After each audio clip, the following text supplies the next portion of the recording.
Wonderful. Well, good morning from the United States.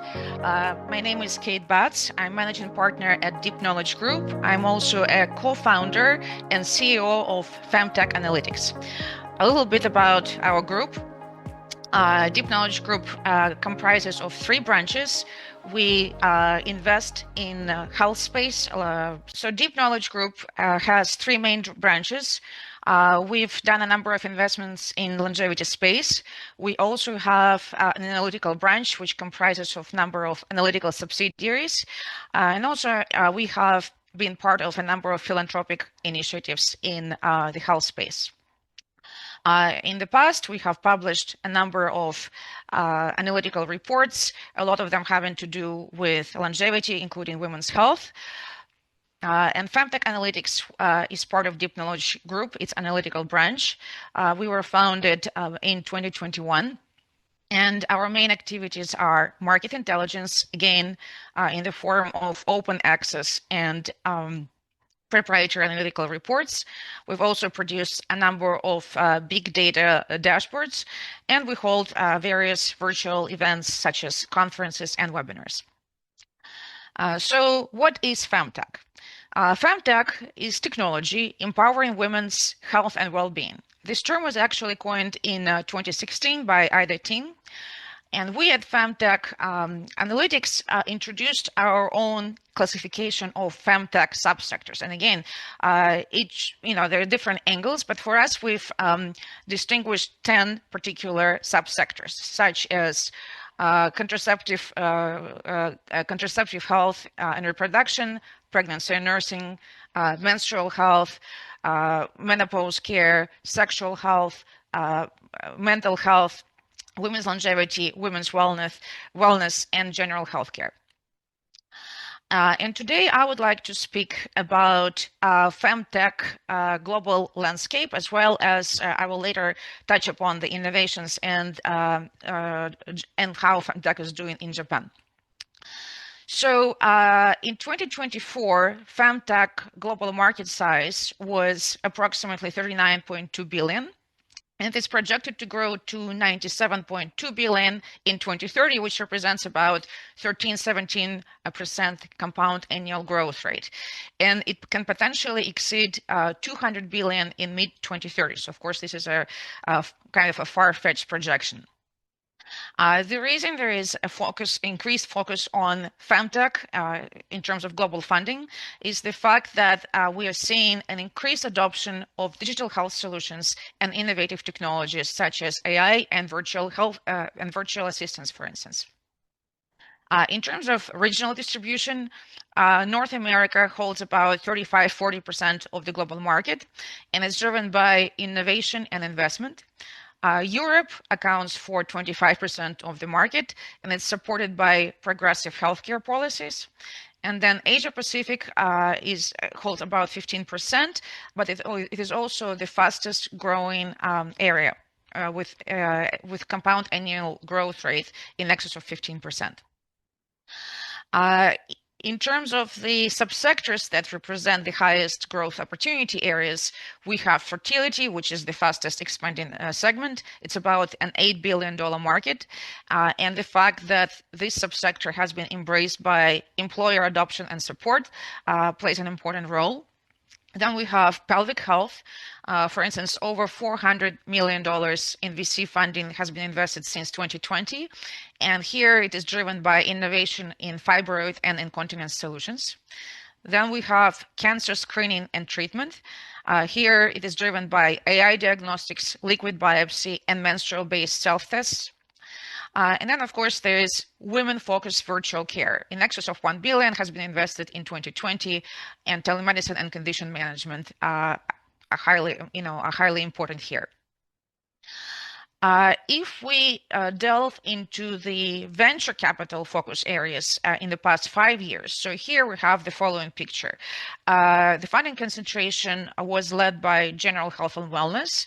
It was followed by reproductive health and contraception at 1.6 billion. And then we have oncology, 1.4 billion. Then pregnancy, childbirth, and nursing at 1.1 billion. Then we have menstrual care at 831 million. And as you further see in the chart. In terms of VC market snapshot, since 2020, 5.4 billion has been invested over 1,000 deals. 2021 was a peak year.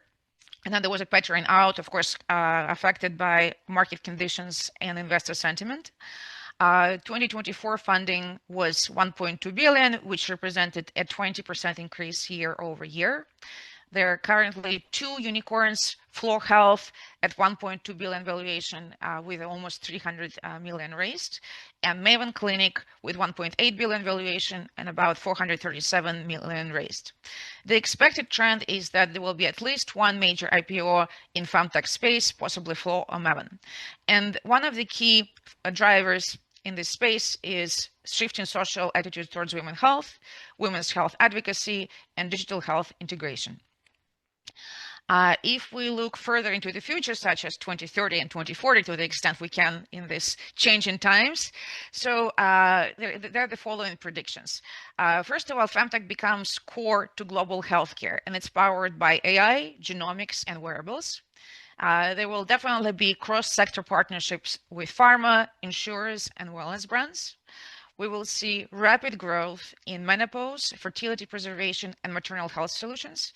And also, FemTech is, of course, reshaping healthcare with personalized, inclusive solutions for women's health needs. Of course, FemTech, like any other industry, is not without challenges.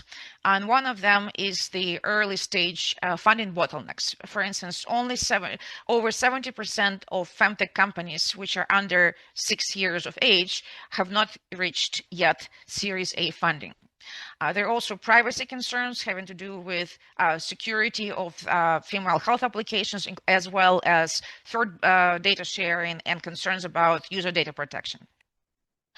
Other challenges and risks include funding gaps attributed to gender bias because female founders are receiving significantly fewer resources for their ventures.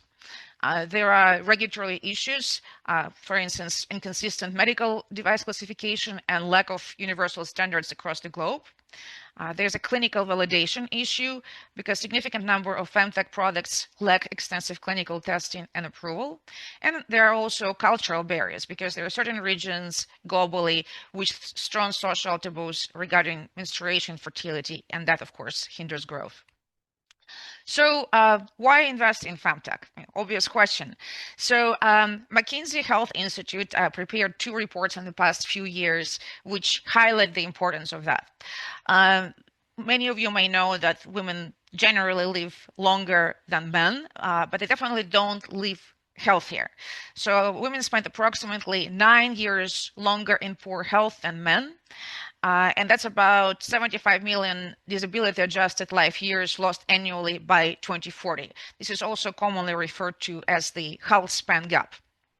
There's also an economic dimension of investing in FemTech. I've already mentioned that this is a rapidly growing sector with a high compound annual growth rate, but there's also another economic dimension, meaning that closing this health gap between women and men could add about $1 trillion per year to global GDP because of higher productivity, longer workforce participation, and fewer women's deaths. And again, it has a lot to do with fertility and reproduction, menstrual health, and menopausal care. According to McKinsey, each $1 invested in women's health yields approximately $3 in economic value. And obviously, this is another piece of strong evidence for public and private investment. In terms of innovation and future pathways, there is definitely a pathway for digital diagnostics, personalized care, and AI-driven monitoring. I would like to briefly touch upon trends and innovation in FemTech. So this space has been affected by a number of factors. So number one is, thankfully, we have more public awareness on a public level to women's health issues, which were previously hindered by taboos. So we can more openly speak about menopause, fertility, hormonal care, etc. We're also seeing digital transformation with widespread adoption of wearables and AI-driven health solutions. There's also a number of government support initiatives. There is a women's health strategy in the EU. Japan has its METI policies. United States also allocates funding for women's health R&D. Women are very important consumers. In fact, they make nearly 75% of healthcare decisions globally. And last but not least, and a very important factor is the aging population. And that, of course, brings about the subsectors such as reproduction and menopause care.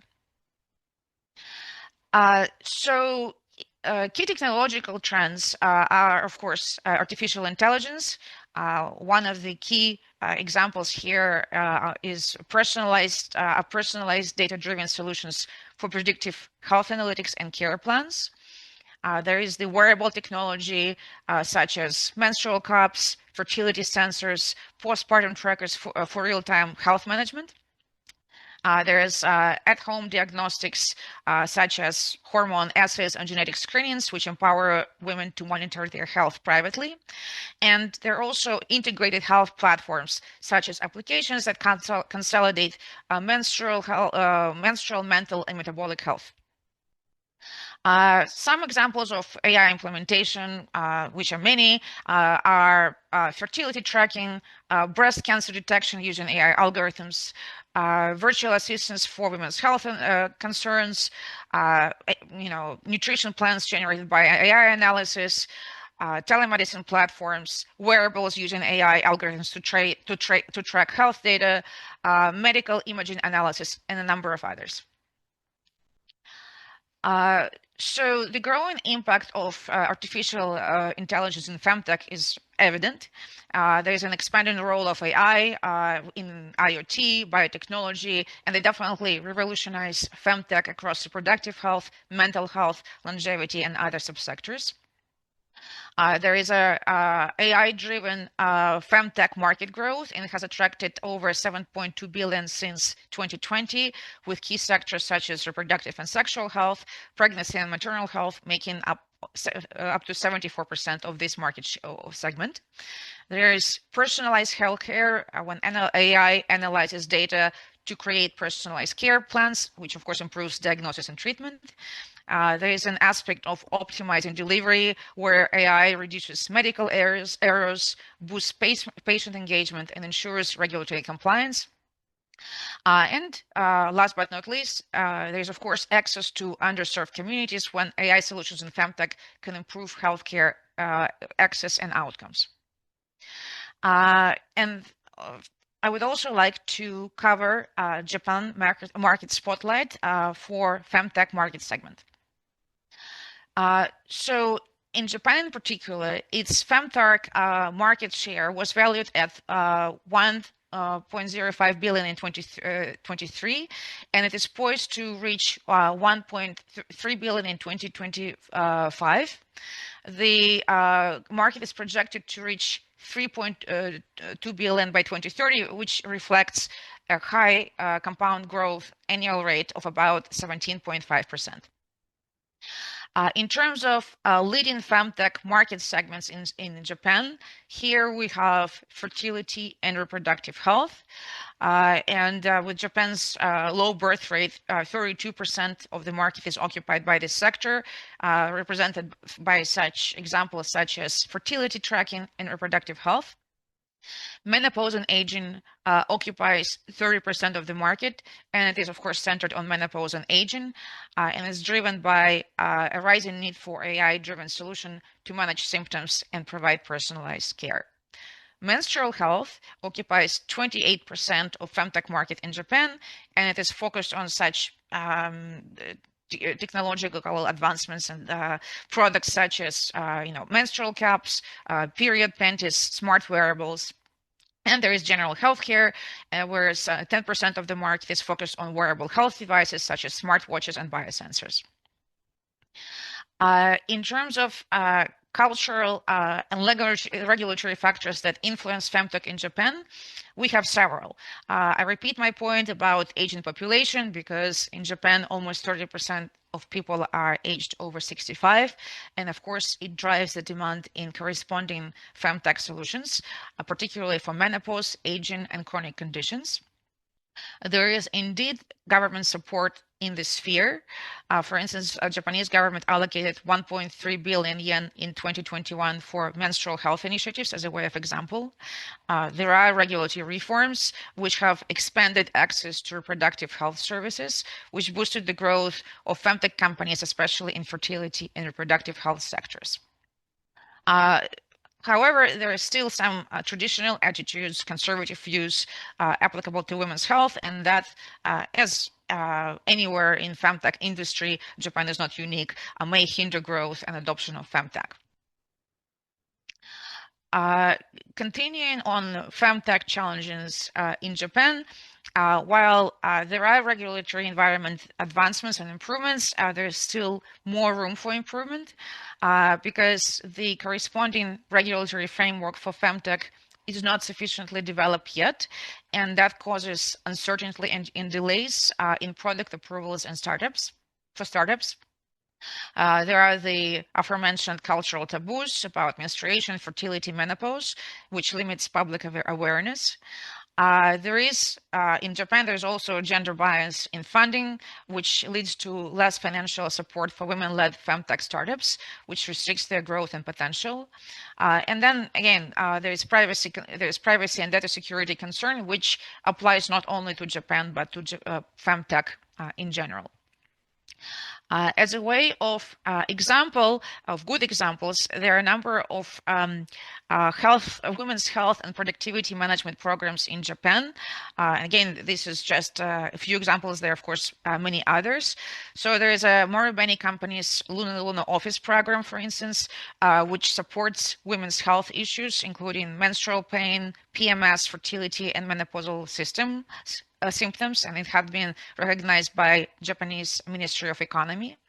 Then there is Itochu's FemTech initiatives that focus on cancer care, sleep improvement, and menopausal support.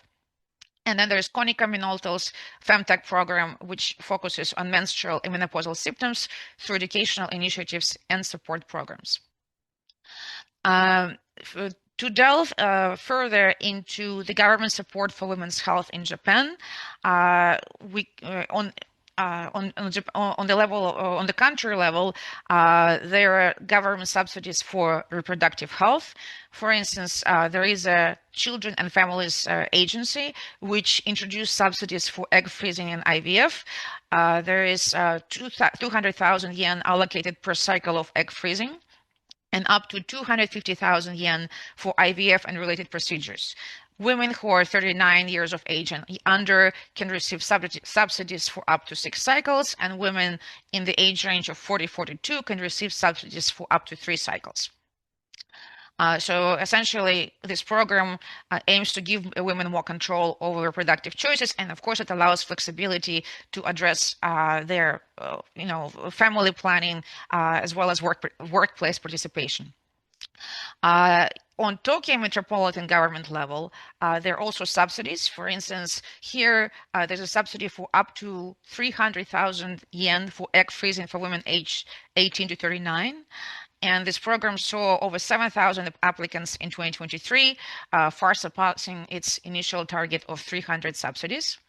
And again, this is part of the broader efforts to help women balance career and family planning. And I applaud Japanese government for that. In terms of examples of femtech innovations in Japan, some companies that came to mind, which are representative because they receive awards or they have high visibility. One is, for instance, Canvas, and its aim is to provide women with at-home hormone testing for tracking hormone health. And then, for instance, there is Fermata, which is a company that promotes awareness and accessibility of femtech products through events and community engagement. I believe that I'm the last speaker in the program. So it's been my pleasure to participate. If you have any questions related to FemTech market globally or in Japan, here is our contact information, and I will be happy to answer any questions.